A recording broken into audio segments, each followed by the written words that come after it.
Marcus Chun stood at the edge of the quarantine field, his weathered hands gripping the electric fence so tightly his knuckles turned white. Beyond the shimmering barrier, his wife Sarah lay unconscious on a medical stretcher, her breathing shallow and labored. The purple rash that had started on her neck 3 days ago now covered most of her visible skin, pulsing with an otherworldly glow that made his stomach churn. The colony doctors had given up. The mysterious illness that struck after she'd been scratched by one of the local thorn bushes during a geological survey had stumped even their most advanced medical AI. They tried everything: antibiotics, antivirals, even experimental nanobots borrowed from the military outpost 2 valleys over. Nothing worked. The alien toxins spreading through her bloodstream remained a complete mystery. 48 hours, Dr. Patel had told him that morning, her voice heavy with the weight of failure. Maybe less. I am sorry, Marcus. We've sent tissue samples to Earth, but even if they find something, it'll take months for any treatment to reach us. Marcus had nodded, understanding but not accepting. He and Sarah had been married for 12 years, had traveled across 3 star systems together, had built this life on Kepler 442b from nothing. He couldn't just watch her die. That's when old Jameson had pulled him aside in the colony cafeteria.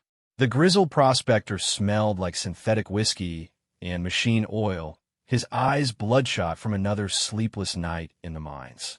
But what he said made Marcus's blood run cold.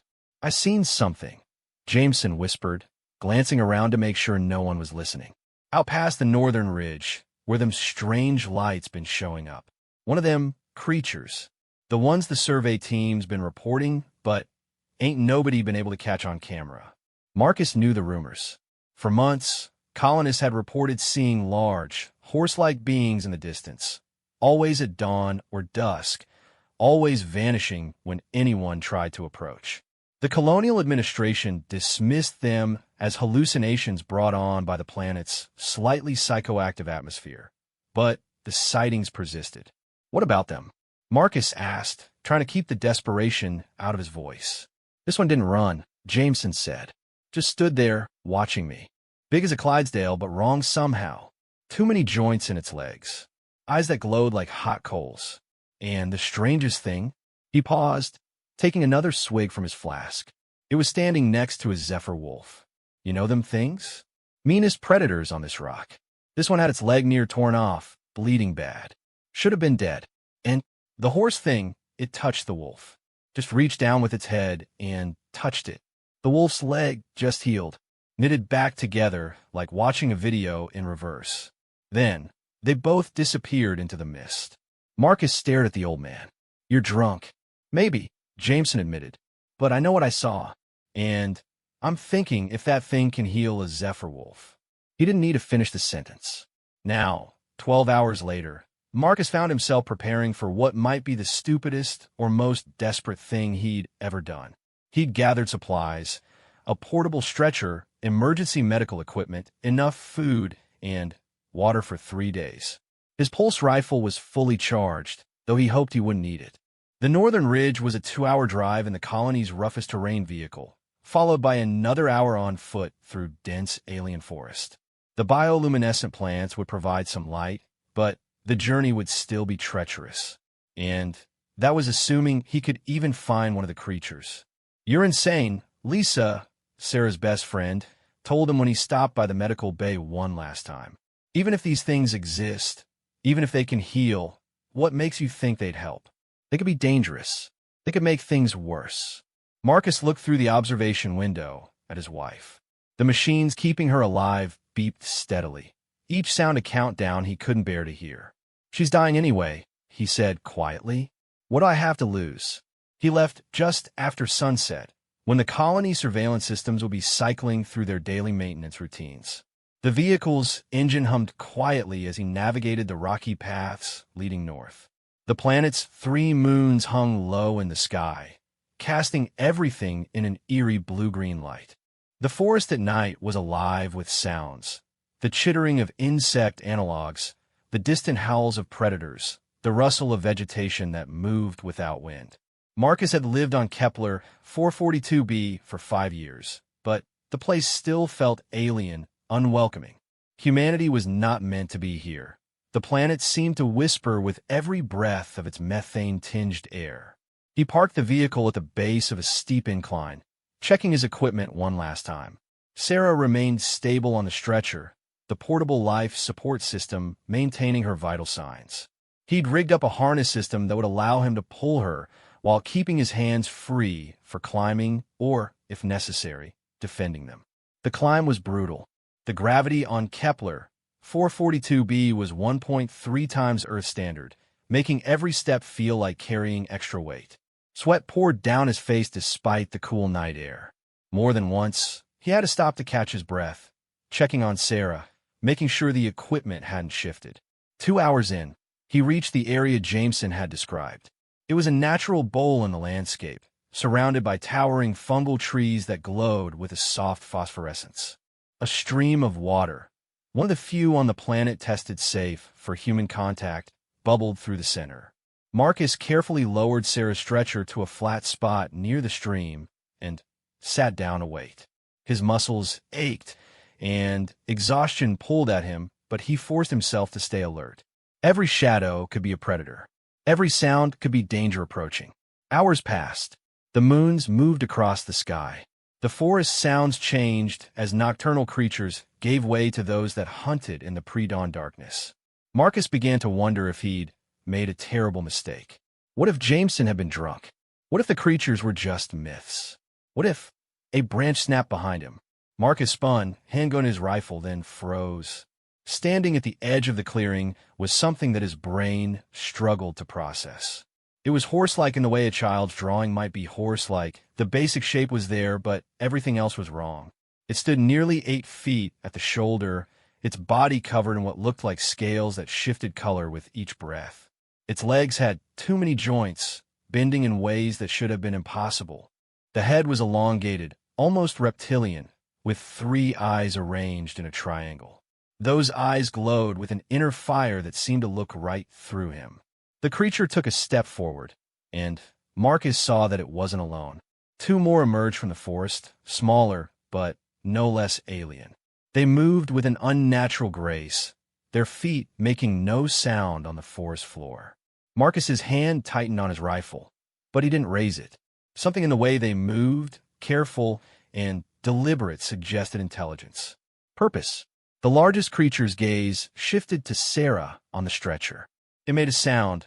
Not quite a whinny, not quite a growl, but something that resonated in Marcus's chest. The other 2 responded with similar calls, and they began to approach. "Please," Marcus heard himself say, his voice cracking. "Please, she's dying. If you can help her, if you can do what Jameson said he saw, please." The creatures paused. The largest tilted its head, studying him with those 3 burning eyes. Then it looked at Sarah again, and something in its expression changed. Marcus couldn't read alien features, but he could have sworn he saw recognition, understanding. The creature moved closer, and Marcus forced himself to step aside. Every instinct screamed at him to protect his wife, to drive these things away, but desperation override fear. The creature lowered its massive head, nostrils flaring as it seemed to smell or sense something about Sarah's condition. Then it reared back, making a sound that was definitely alarm. The other 2 creatures rushed forward, surrounding the stretcher. They began making rapid clicking sounds at each other. Communication, Marcus realized. They were talking. The largest turned to Marcus and made a gesture with its head that was unmistakably follow. Then it reached down with its mouth, which opened to reveal far too many teeth, and gently grasped the stretcher's frame. "What are you?" Marcus started, then stopped as the creature lifted the stretcher as easily as he might lift a dinner plate. It began moving deeper into the forest, the other 2 flanking it protectively. Marcus had a choice.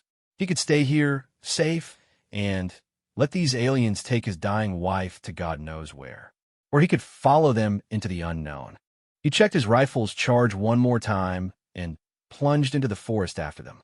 The creatures moved fast, but they seemed aware of his human limitations. Whenever he fell too far behind, they would pause, the largest looking back with those 3 eyes as if to make sure he was still following. They led him through paths he never would have found on his own, under archways of twisted vegetation, across streams that glowed with bioluminescent algae. After what felt like hours, but was probably less than one, they emerged into another clearing. This one was different. The trees here were arranged in perfect circles, their trunks fused together at the base. In the center sat a structure that was definitely not natural, a building of sorts, made from the same shifting, scale-like material as the creature's skin. More of the horse creatures emerged from the structure. Marcus counted at least a dozen, all different sizes, all watching him with those triangular arrangements of eyes. They clicked and called to each other, and he had the distinct feeling he was being discussed. The largest creature carried Sarah into the structure, and Marcus followed without hesitation. The interior was lit by the same bioluminescence as the forest, revealing a space that was part stable, part laboratory, part something else entirely. Organic-looking technology lined the walls, surfaces that pulsed with life, appendages that moved with purpose. The creatures placed Sarah on a raised platform in the center of the room. They surrounded her, their heads lowered, and began to hum. The sound was unlike anything Marcus had ever heard. It seemed to come from everywhere at once, resonating in his bones, making his teeth ache. The air around Sarah began to shimmer. The purple rash on her skin started to glow brighter, pulsing in rhythm with the creature's humming. Marcus wanted to rush to her, to pull her away from whatever they were doing, but something held him back. Trust, maybe, or just the knowledge that she was dead anyway without their help. One of the creatures approached him, smaller than the others, with scales that shifted between silver and gold. It touched its head to his chest, and suddenly Marcus could feel something. Not thoughts exactly, but impressions, images. He saw Sarah in the forest, brushing against the thorn bush. He saw the moment of infection, the alien proteins entering her bloodstream. But then the image shifted, and he saw something else. The thorn bush wasn't just a plant. It was part of a defense system, ancient and abandoned, left behind by whoever had lived on this planet before. The creatures weren't native either, he realized. They were healers, wanderers, following in the wake of the planet's former inhabitants, cleaning up the damage they'd left behind. The biological weapons that still littered the landscape. The toxins that killed anything not adapted to them. They'd been watching the human colony since it arrived, waiting, unsure whether these new arrivals were friends or foes, whether they would respect the planet or try to dominate it like the ones who came before. Sarah's infection had made the decision for them. The humming reached a crescendo, and Sarah's body lifted off the platform, suspended in the air by forces Marcus couldn't understand. The purple rash began to move, crawling across her skin like a living thing. Then, with a sound like tearing fabric, it pulled away from her entirely, coalescing into a sphere of writhing purple energy. One of the creatures opened its mouth impossibly wide and swallowed the sphere whole. Sarah dropped back to the platform, and Marcus was at her side in an instant. The rash was gone. Her breathing was deep and even. As he watched, her eyes fluttered open. "Marcus?" she whispered. Where are we?" He pulled her into his arms, tears streaming down his face. "Somewhere impossible," he said. Around them, the creatures watched with their burning eyes. The largest approached slowly, deliberately. It lowered its massive head until it was eye level with them, and Marcus found himself looking into intelligence vast and ancient and undeniably kind. The creature spoke, not with words, but directly into their minds. The voice was like the whisper of solar wind, like the memory of extinct stars. "Welcome," it said, "to the first day of understanding." The journey back to the colony should have been triumphant. Sarah was alive, healed, breathing on her own without any mechanical assistance. But, as Marcus guided the terrain vehicle through the pre-dawn darkness, he couldn't shake the weight of what they'd learned. "They want to meet with the Colony Council," Sarah said, her voice still hoarse but growing stronger. She sat wrapped in thermal blankets, sipping water, looking like she'd aged years in the span of days. "All of them." To explain. Explain what exactly? Marcus asked, though he already knew. The images the creatures had shared weren't just about Sarah's healing. They were a warning, a history lesson, a plea. The planet's dying, Sarah said quietly. Not in a way our sensors can detect, but dying all the same. The civilization that was here before, they did something to it. Changed it at a fundamental level.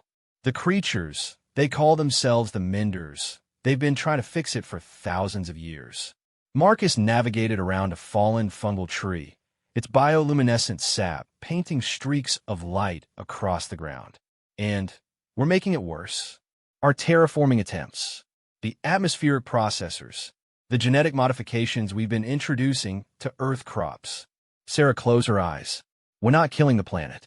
We're waking up its defenses. The thorn bush that scratched me? It's just the beginning. They drove in silence for a while, each lost in thought. The colony's lights appeared in the distance, a beacon of human stubbornness in an alien world.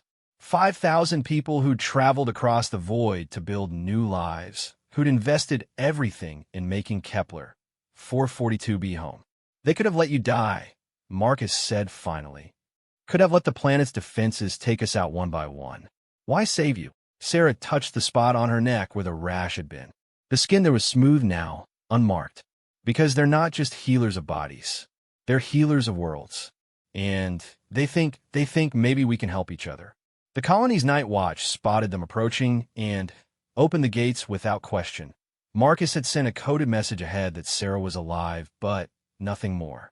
They wanted to see Dr. Patel first, to have Sarah properly examined, before facing the inevitable chaos that would follow. The medical bay was nearly empty at this hour.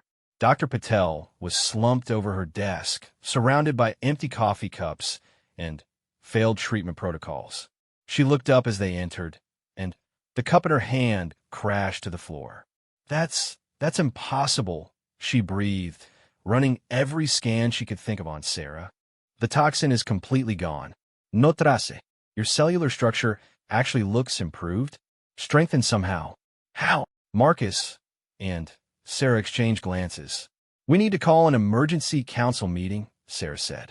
Everyone needs to hear this. Within 2 hours, the colony's main assembly hall was packed. Word had spread like wildfire. Sarah Chun was alive, cured by something out in the wilderness. The council sat at their elevated table, faces ranging from skeptical to hopeful to afraid. Colony Director Harrison called for order. Dr. Chun, Mr. Chun, please explain exactly what happened. Sarah stood, still weak but determined. Marcus stayed close, ready to catch her if needed. She told them everything. The journey to find the Menders, the healing, the communication. When she got to the part about the planet's hidden defenses and their terraforming making things worse, angry murmurs rippled through the crowd. This is ridiculous, shouted Thompson from Agricultural. We've been here 5 years. If the planet wanted us dead, we'd be dead. Would we? Sarah countered. How many unexplained illnesses have we had? How many equipment failures in areas we've heavily modified? How many survey teams have reported aggressive plant growth in terraformed sections? Coincidence, someone else called out. You're seeing patterns that aren't there. That's when the lights flickered and died. Emergency power kicked in a second later, bathing the assembly hall in red light. But in that moment of darkness, 3 figures had appeared on the stage beside Sarah and Marcus. The Menders stood in their alien glory, scales shifting colors, 3-eyed heads turning to survey the crowd. The largest, the one who had carried Sarah, stepped forward. Screams erupted. Security reached for weapons. Director Harrison shouted for calm. The lead Mender raised one multi-jointed leg and brought it down on the stage with a sound like thunder. In the silence that followed, it spoke, not aloud, but directly into every mind present. We mean no harm. The voice resonated. We come to heal, to teach, to warn. What followed was the most extraordinary presentation Marcus had ever witnessed. The Menders shared their history not through words, but through direct mental images that bypassed language entirely. Every person in the assembly hall saw the same visions. A planet once teeming with life, home to a civilization that had mastered biology the way humans had mastered physics. They'd reshaped their world, created wonders beyond imagination. And then, in their hubris, they'd gone too far. The weapons they'd created to defend against some forgotten enemy had turned on them. Biological systems designed to adapt and overcome any threat had done exactly that, including the threat of their creators. Within a generation, the civilization was gone, leaving behind a planet seeded with dormant defenses that would activate against any species attempting to dominate it.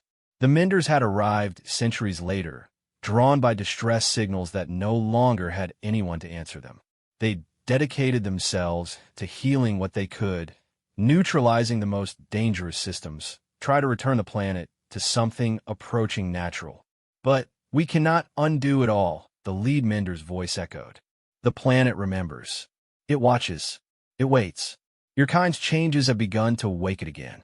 So what do you want us to do? Director Harrison asked, his voice steady despite the circumstances. Abandon the colony?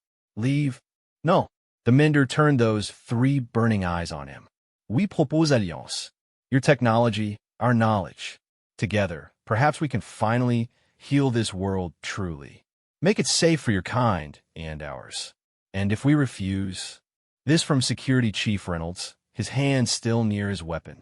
The Mender's response was to share another image. The thorn bush that had infected Sarah, but multiplied 1,000-fold, spreading across the terraformed areas. Adapting, evolving, becoming something worse. The planet's defenses learn, the Mender explained. Each attempt to destroy them makes them stronger. We have slowed them, but we cannot stop them alone. Without cooperation, your colony has perhaps one of your years before the infections become unstoppable. The assembly hall erupted in arguments. Some colonists called for immediate evacuation. Others wanted a fight to increase terraforming efforts, to beat the planet into submission. A few voices, like Sarah's, argued for listening to the Menders. That's when young Jamie Morrison, barely 17, and the colony's youngest council member, stood up. What would this alliance look like? Practically speaking, the Menders conferred among themselves, clicking and humming. Then, the leader responded, we teach you to work with the planet instead of against it. Show you how to grow your crops in harmony with native systems. Share our healing knowledge for the sicknesses that will come. In return, Director Harrison prompted, you help us access the ancient control systems. They respond only to tool users, to hands that can manipulate their interfaces. Together, we can shut down the defenses permanently. Make this world truly safe. Where are these control systems? Someone asked. Another shared image. A complex deep beneath the planet's surface, accessed through caves in the polar regions. Structures of living metal and organic computers, waiting for someone who could understand them. The debate raged for hours. The Menders stood patient, answering questions when asked, sharing knowledge freely. They showed the colonists images of other worlds they'd helped heal, other species they'd saved from similar fates. Marcus found himself studying them as the arguments continued. They were terrifying in their alienness, yes, but there was something else there. A sadness, maybe, the weight of centuries spent trying to fix other beings' mistakes. Why do you do it? He asked during a lull in the debate. Why spend your lives healing worlds you didn't break? The lead Mender lowered its great head until its eyes were level with his. Because someone must, it said simply. Because healing is who we are. Because every world saved is a victory against the darkness between stars. Sarah gripped Marcus's hand. We have to try, she whispered. You saw what they did for me, what they could do for all of us. The vote, when it finally came, was closer than Marcus had expected.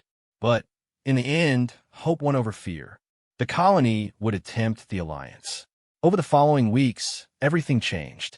Menders became a common sight in the colony, their scaled forms moving through the streets, teaching, learning, healing. They showed the agricultural teams how to grow earth crops alongside native plants in symbiotic relationships. They taught the medical staff to recognize and treat the subtle infections that had been plaguing colonists for years. Sarah, as the first human to be fully healed by them, became a liaison between the species. She spent hours each day learning their clicking language, understanding their culture. Marcus often found her in deep conversation with the lead mender, who had taken the human name Sage. Not everyone was happy with the changes. A group led by Thompson tried to sabotage the atmospheric processors to prevent them from being modified to Mender specifications. They were caught, but the damage was done. Trust was fragile on both sides. Then came the breakthrough. Working together, human engineers and Mender biotechnicians located the first of the ancient control nodes. It was buried beneath a terraformed agricultural dome, its defenses already beginning to stir in response to human presence. "We have to move fast," Sage explained through Sarah's translation. "Once fully activated, it will release spores that will make your previous infection look like a mild cold." The joint team worked without sleep for 3 days. Humans provided the dexterity and tool use needed to access the control systems. Menders provided the biological knowledge to understand what they were looking at. Together, they decoded interfaces that were part computer, part living tissue, part something else entirely. When it finally shut down the node, the relief was palpable. One down, hundreds more to go. "This will take years," Director Harrison said at the celebration that night.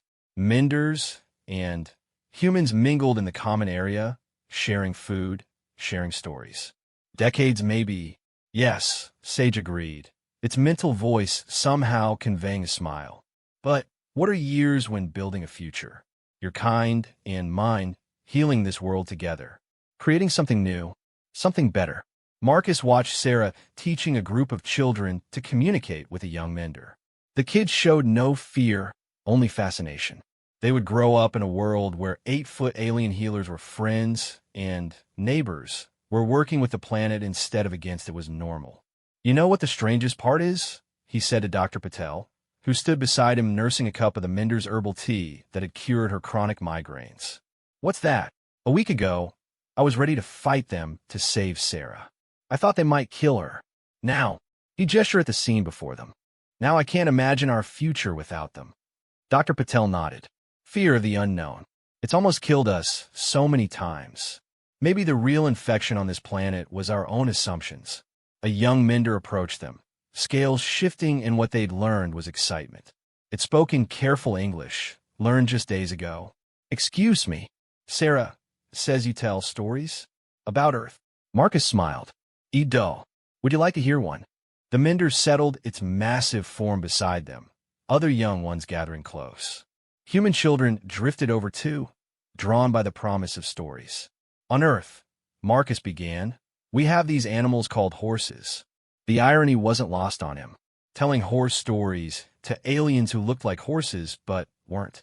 But as he spoke, watching human and mender children listen with equal fascination, he realized something. They weren't trying to tame this planet anymore. They weren't conquerors or colonizers. They were partners in healing, students learning from teachers who had waited centuries for pupils willing to listen. The transformation of the colony had begun with Sarah's illness, with Marcus's desperate gamble to save her. He thought the alien horses might kill his wife.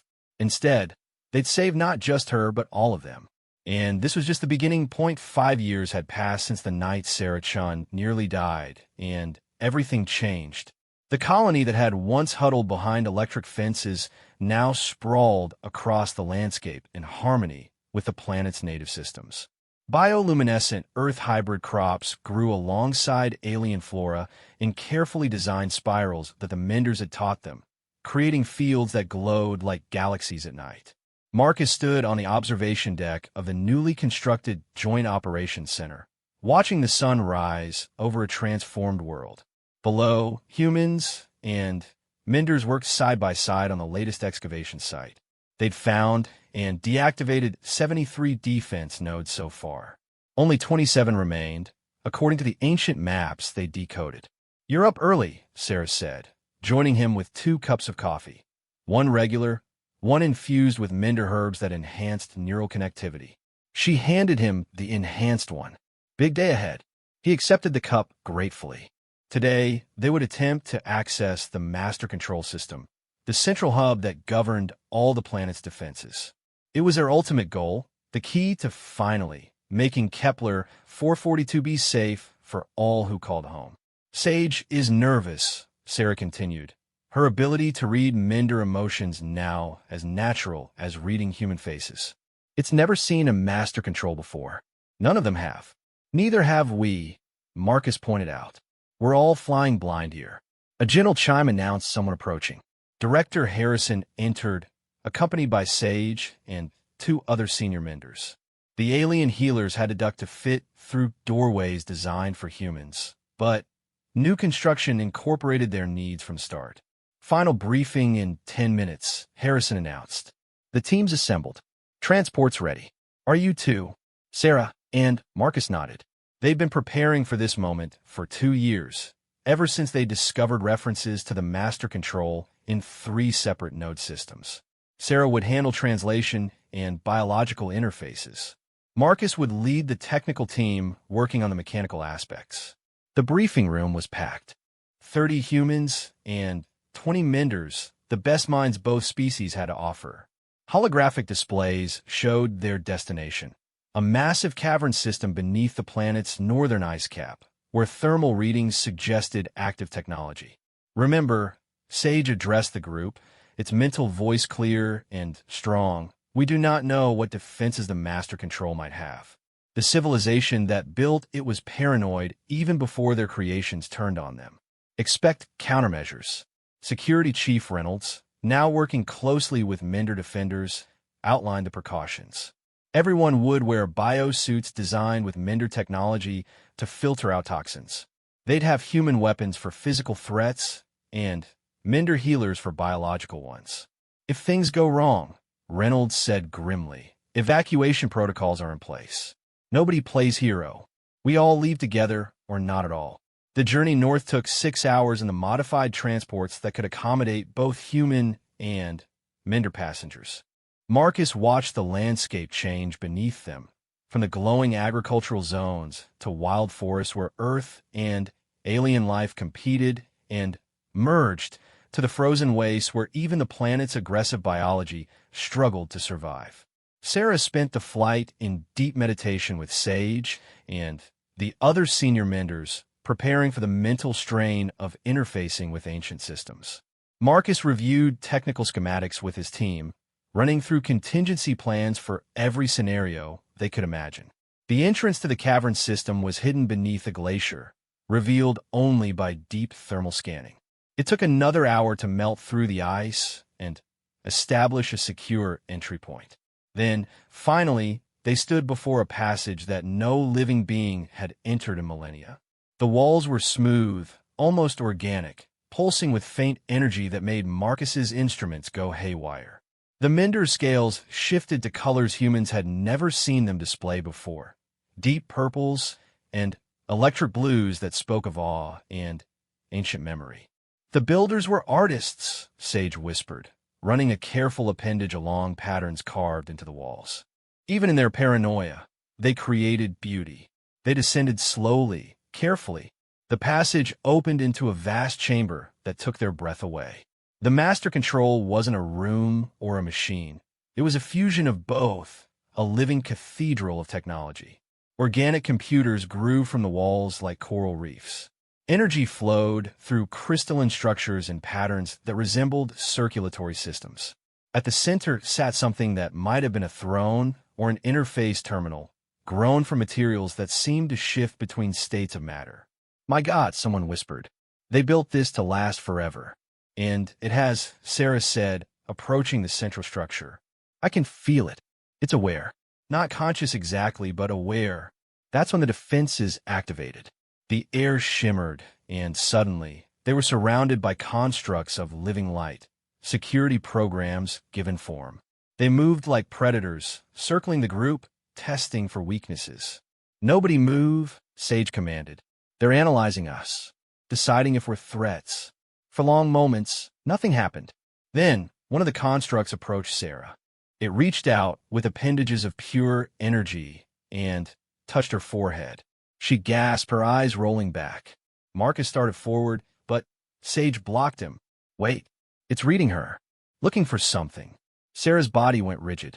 The construct pulsed brighter, and suddenly she was speaking, but not in her voice.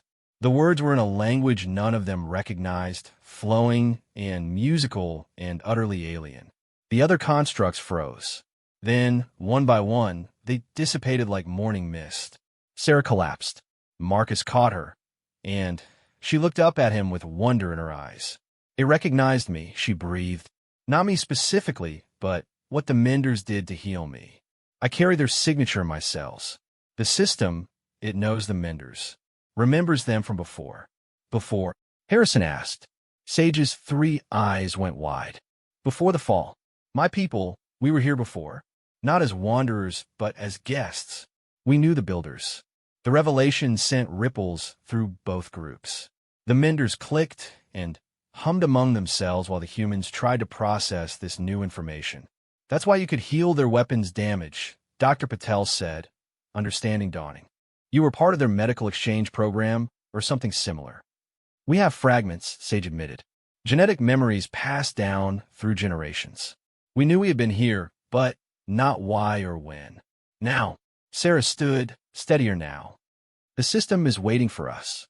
It needs both the Builders' biological signatures, which the Menders carry traces of, and tool users who can manipulate the interfaces.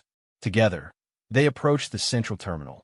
Sarah placed her hands on what seemed to be control surfaces while Sage and the other Menders formed a circle around her, their humming creating harmonics that made the whole chamber resonate. Marcus coordinated the technical team as interfaces came alive throughout the chamber. Holographic displays showed the planet's entire defense network. Thousands of nodes, most dormant, some active, all connected in an intricate web. There, one of his engineers pointed. Master shutdown protocols. But look at the requirements. The shutdown process wasn't simple. It required simultaneous inputs from multiple operators, biological verification from Mender-touch humans, and a sequence of commands that had to be performed in perfect synchronization. One mistake would trigger a planetary defensive response that would make their previous infections look trivial. They spent hours mapping out the procedure, running simulations on isolated subsystems. The Menders contributed knowledge locked in their genetic memory. The humans provided technical expertise and precision. Together, they built a plan. Everyone understand their role? Marcus asked for the 5th time. Nods all around. They positioned themselves at various interfaces throughout the chamber. On my mark, Sarah said, her hands glowing where they touched the control surfaces. 3, 2, 1 mark. The chamber exploded with activity. Humans inputted commands while Menders sang frequencies that activated biological circuits.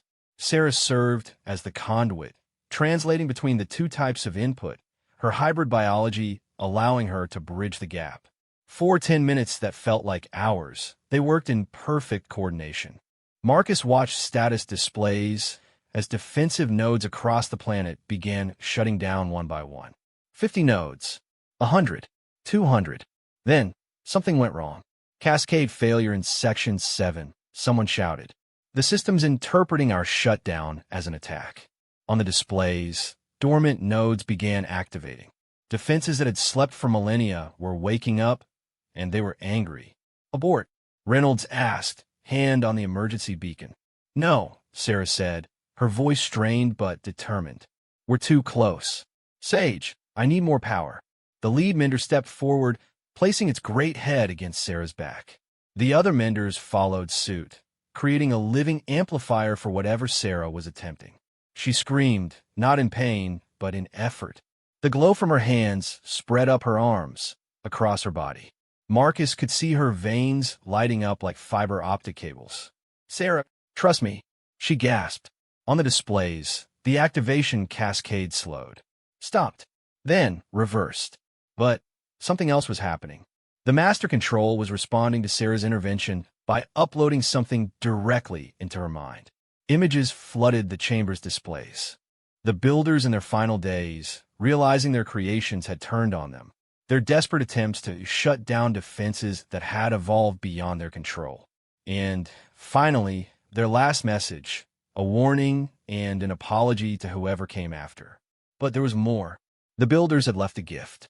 Encoded in the master control was all their biological knowledge, their medical technology their understanding of life itself. It was too much for any one mind to hold. Share the load, Sarah managed. Without hesitation, every human and Minder in the chamber reached out, touching Sarah or those touching her, creating a living network. The knowledge flowed through them like a river, each mind taking what it could hold. Marcus saw wonders beyond imagination. Cures for diseases that hadn't even evolved yet. Techniques for healing at the cellular level. Methods for true symbiosis between different forms of life. The builders hadn't just been weapons makers. They'd been healers too, before fear drove them to create their own destruction. Finally, after what felt like a lifetime, but was only minutes, it was done. The last defensive node shut down.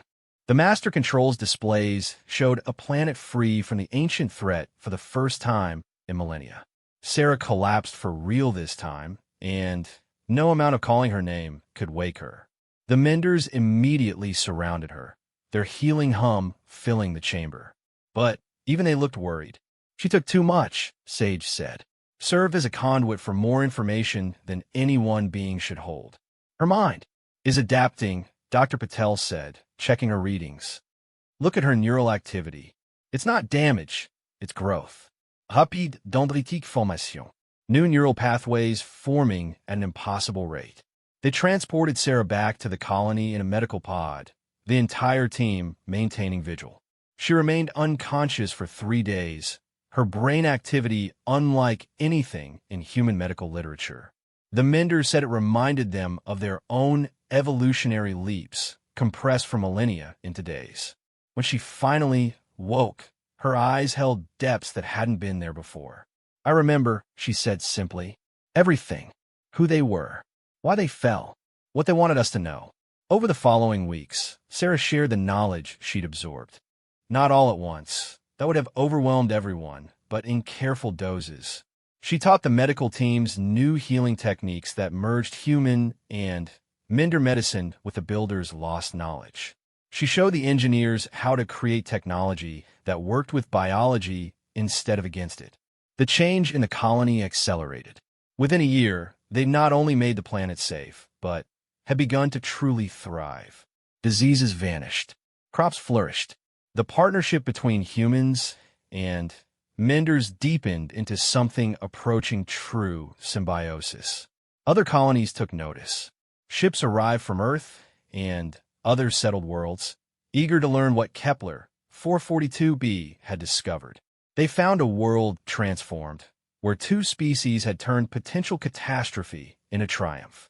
Marcus stood once again on the observation deck, 5 years after that first desperate night when he'd sought help for his dying wife. Sarah stood beside him, changed but still herself, still the woman he loved. Below them, a new city was rising, one built with the knowledge of 3 civilizations, designed to last not just centuries but millennia. Any regrets? Sarah asked, knowing his thoughts as she often did now. How could I? Marcus replied, I thought those alien horses would kill you. Instead, they saved us all. Sage approached from behind, its mental voice warm with what they'd learned to recognize as affection. Not just saved, it corrected, transformed, elevated, made into something new. The builders will be proud, Sarah said. Their final gift wasn't just knowledge. It was the chance for others to avoid their mistakes. And we will, Marcus said firmly. Human, Minder, and whatever comes next, we'll face it together. In the distance, young humans and Minders played in the bioluminescent fields, their laughter mixing in the evening air.